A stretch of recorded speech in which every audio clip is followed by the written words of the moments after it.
One of the most beloved things amongst Goosebumps collectors are actually the Goosebumps collectibles, which scream and have a spooky red light. Yeah, these things are really cool, and actually they got 2 sets of them. The first set had 6, which were all the main mascots. I'll show an image right here. And then the second set had like the next main mascots. I'll show an image right here.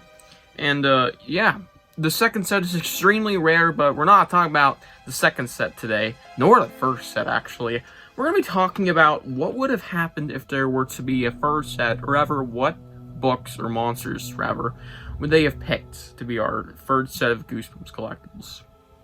Yeah, this is really weird of an idea, but it's something that I see talked about sometimes, and I thought, you know what, it's just a fun topic. I love talking about these what-ifs, like, what if there were more audiobooks? I think I'll do that one day. I literally just made it up on the fly, or, like I have been doing, what if more retro tins? Because that's an actual possibility, you know? Audiobooks, I mean from the 90s, but retro tins, these can happen. But this is another what if that won't happen, but still, it's really fun to talk about these. So, yeah, these are just what I think are the most likely ones to be, if there were to be a series free of collectibles. Now, the only things we have to say before getting to this is that there can only be 6. There's only 6, just like the first 2 sets, there were 6 in each. And there are a little bit of criteria to what we're picking. It can only be from the OG series.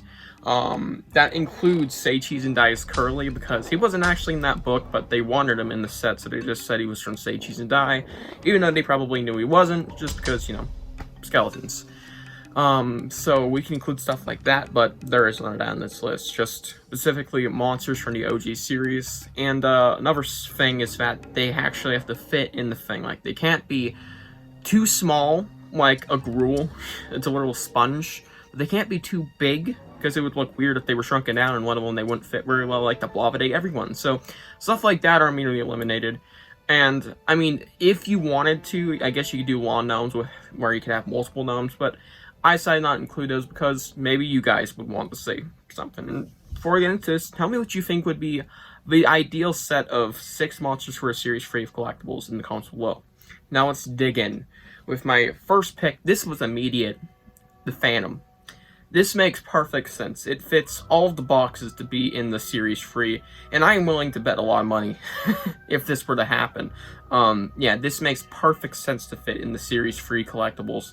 It has the right build. There were so many monsters that looked a lot like it that they already done it with similar build and stuff, like Phantom. Sorry, the Masked Mutant. They did. Sorry, the Masked Mutant. Keep fucking up. Why not do the Phantom? They're pretty similar monsters. Yeah. He actually is a mascot design too, and he is, you know, on the book cover, they got designs and stuff. It is a perfect fit, and it was a decently popular book, I think. Though on reprinted, it was, you know, it got an episode adaptation, so it was semi-popular. Yeah, makes sense why they would do the Phantom. Now moving on to my next pick, which is probably the least likely, Calling All Creeps. This just makes a lot of sense because this has no mascot form, but it does have its book cover with the creeps. And you could just make, I don't know, hopefully not a naked creep, but you can make your own creep monster. Doesn't matter what clothes it's wearing. Doesn't have to be based off the cover. Doesn't even have to have the telephone booth. Just be a creep going, you know? Yeah, it would have made a lot of sense to have this, well, the creeps as a collectible, or at least a creep. Yeah. I could absolutely see this one happen. There's not a lot of evidence to say it would happen, just like this is one that made a lot of sense if it were to happen. Yeah, I feel like the creeps would have been in series 3. Moving on, we have Count Nightwing from Vampire Breath.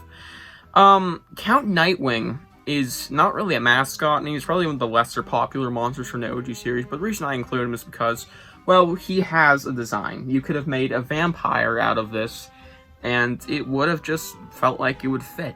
He is a vampire. It just feels like they would make a collectible of this dude in the first place. And there's not a lot of greater options than just throwing out Count Nightwing, and it's a cool name, alright? Because there's a lot of names where it would just be, like, really bland, alright? There's some names coming up that don't sound great, and the creeps just sound interesting. You know, it's just like the blank stereotype monster form there. The blank, you know, because they do have names. well, names in terms of species. But yeah, Count Nightwing would have stuck out. This next one is a given, especially since the book cover kind of looks like a collectible. You might know what I'm talking about now. The Werewolf of Fever Swamp. Now, like I was getting to with Count Nightwing, this would just be called The Werewolf, which is really bland, since I don't think they would even spoil who it is, who the werewolf is, and just be weird. But still, The Werewolf of Fever Swamp is just a given. I mean, look at this. This is just a collectible. Take this right here. He's on a rock already, like the collectibles are. They're on rocks for some reason. I don't know why. They're not at Mount Rushmore, but I don't know. Just take this. Make it a 3D collectible. They even did a freaking nightlight that looked like this, alright? Just went on eBay for like $100. Yeah, I didn't buy it. It's really self-explanatory. Do I need to say more? Next up, the Jack-o'-lanterns. Another really bland name. But it made perfect sense.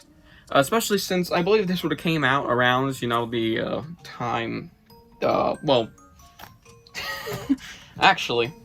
to give a better idea, these all came out right next to each other. It probably would have came out, like, right after that. Series 3. Yeah. Jack-lanterns. Need I say more? They have a design. They were probably a popular book since they were Halloween-y. And I bet that was probably a really liked thing for Goosebumps. Yeah, this one is just really self-explanatory. Just have a jack-o'-lantern. Next up. Final one, actually. This wasn't a very long video. Mr. Mortman. Another interesting name, which is why I'm including it mainly, and also because it is a, well, more popular monster. Especially nowadays, but at the time, this was still decently popular for a book, and it had an episode adaptation and such. Although it didn't really have a mascot design, it did get merch, actually. There was a Mr. Mortman figure released in the monster bags. So they could have taken that, well, design, maybe shrunk it down a little. I don't know how big they are, I don't own any. And they could have just made it collectible. Yeah.